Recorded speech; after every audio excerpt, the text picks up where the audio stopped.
Depresija. Ar ji yra išgydoma?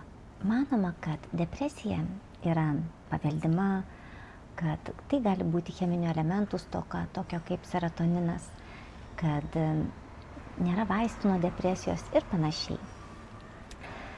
Tačiau šiuolaikiniai tyrimai rodo, kad depresija yra socialinio ryšio stoka.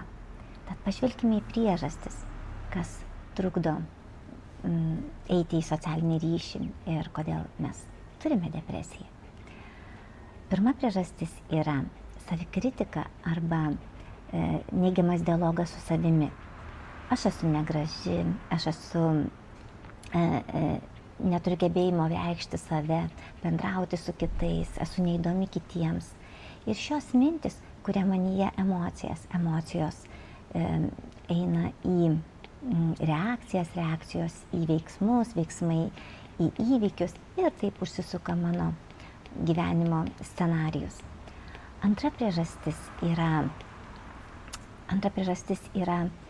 savo širdies negirdėjimas, neklausimas.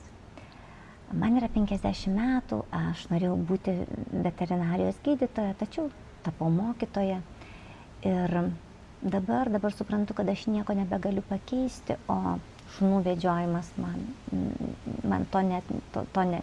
to jausmo nesukurs, kad aš esu reikalinga ir tai yra man įdomu.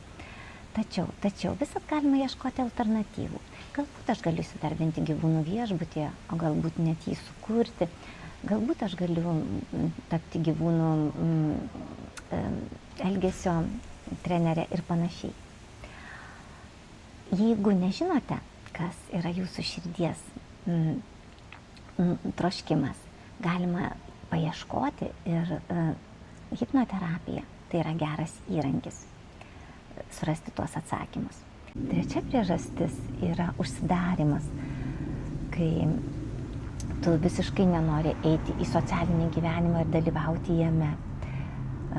Tam gali būti įvairios priežastys. Gali būti netektis žmogaus, artimo žmogaus netektis, įvairios kitos gyvenimo traumos. Ir gyvūnai šiuo atveju gali būti tas ryšys, kuris tave įves į sociumą.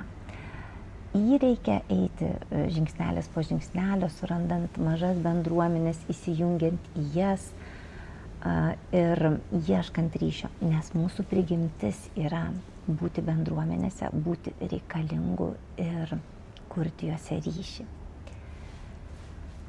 Tad kviečiu jus ieškotis depresijos priežasčių, jas spręsti ir žodis depresija jums bus tik žodis, visiškai nesusijęs su jumis.